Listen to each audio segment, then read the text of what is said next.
अलीगढ़ राष्ट्रीय सर्वन दल के संस्थापक संयोजक डॉक्टर सीपी गुप्ता ने कहा कि आरक्षण समानता का आधार नहीं है। अगर यह समानता का आधार होता तो 70-80 साल क्यों नहीं हुआ। संगठन आरक्षण मुक्त भारत आंदोलन शुरू कर जिले, प्रदेश और देशवासियों को जागरूक करेगा। आरक्षण के विरोध में जन जागरूकता फैलाया जाएगा, जिससे लोगों को जानकारी हो सके। यह बातें उन्होंने रविवार को दुबई के पड़ाव स्थित एक होटल में आयोजित पत्रकार वार्ता में कही। कहा कि देश में आरक्षित सीटें हैं। संविधान के अनुच्छेद 334 के तहत ये रिजर्वेशन 10 साल के लिए था। 1950 से शुरू हुए यह आरक्षण सरकारों की मिलीभगत से अब तक हर 10 साल में संशोधन होकर चला रहा है, जिसे सर्वनों पर थोप दिया जाता है। कहा कि जनवरी 2030 में यह आरक्षण समाप्त हो रहा है। इसको लेकर संगठन जन जागरूकता अभियान चलाएगा। पूरे भारतवासियों को ये समझाना है कि जो आरक्षण है वह क्रीमी तक ही रह गया है। यही बात तो कोर्ट ने कही है। आरक्षण समानता का आधार नहीं रह गया है। आरक्षण नहीं, सहायता दी जानी चाहिए। दोनों में बहुत अंतर है। कहा कि आरक्षण में अधिकार काटे जाते हैं, वह वहां तक नहीं पहुंच पाता जहां तक पहुंचना चाहिए। सवर्ण उत्थान समिति के अध्यक्ष अवधेश कुमार मिश्रा ने कहा कि आरक्षण मुक्त भारत के लिए पूरे देश में आंदोलन किया जाएगा। योग्यता एवं समानता युक्त भारत होना चाहिए। कहा कि आरक्षित सीटों के सामान्य, ओबीसी और अल्पसंख्यक वर्ग को आजाद करें। लोकसभा और विधानसभा में भी रोटेशन प्रक्रिया लागू की जाए। इस मौके रतन देव वार्षणेय महामंत्री मनोज त्रिभुवन शर्मा आदि मौजूद रहे।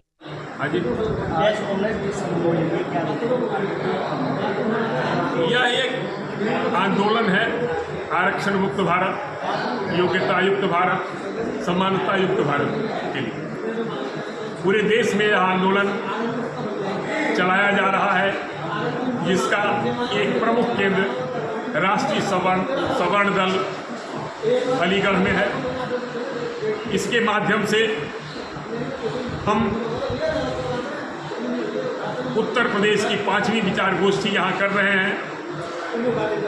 हमारा काम पूरी निरंतरता से पूरे देश की जनता को जगाना है कि जिन आरक्षित क्षेत्रों की, क्योंकि सारे संगठन आज तक किसी को कुछ देने में नाकामयाब रहे हैं। हमारे इस मोर्चा और हमारे संगठनों ने जैसे ईडब्ल्यूएस को दिलवाया, हमने नोटा का अभियान चलाया और नोटा से जब 3 राज्य छत्तीसगढ़, मध्य प्रदेश और राजस्थान जब सरकार बदली है, तो उस समय प्रधानमंत्री महोदय ने हमें, जब पूरे चैनल बोलने लगे, सारे चैनल बोलने लगे कि नोटा से हमारी हार हुई है, तब उन्होंने देखा कि 2019 में हमारी सरकार नहीं बन पाएगी, तो उन्होंने 10% का सामान्य वर्ग को ईडब्ल्यूएस दिया है। ठीक उसी तरीके से अगर हमें आरक्षण मुक्त भारत बनाना है तो उसकी पहली सीढ़ी है कि हम आरक्षित सीटों के सामान्य वर्ग, ओबीसी वर्ग और अल्पसंख्यक वर्ग को आज़ाद कराएं। अगर वहाँ हम चुनाव नहीं लड़ सकते हैं तो आखिर क्यों? सारे चुनाव, निकाय चुनाव, पंचायत चुनाव, ये रोटेशन में किए जाते हैं, हर वर्ग को मौका मिलता है। लेकिन यह एक ऐसा संविधान है, आखिर वो कौन सा संविधान है जिस संविधान के तहत इस एक तरफ रोटेशन प्रणाली से सारे वर्ग को मौका दिया जाता है चुनाव लड़ने का, लेकिन लोकसभा और विधानसभा में आज तक ऐसे प्रक्रिया नहीं लागू की गई। हम इस प्रक्रिया को लागू करने की मांग करते हैं और मांग करते हुए मैं चेतावनी देता हूँ, उनसे कह दो कि रंजो गम पैदा न करें, उनसे कह दो कि रंजो गम पैदा न करें, चमन से गुजरे मगर फूलों को रौदा न करें। और कह दो गुजरे हुए गवाहों से कि झूठ बोले लेकिन झूठ का सौदा न करें।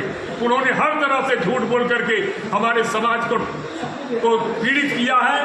मैं ये चाह रहा हूँ कि अगर यह रोटेशन प्रणाली लागू नहीं की जाती है तो हम पूरे देश में आंदोलन करेंगे और सुप्रीम कोर्ट में PIL दाखिल करेंगे।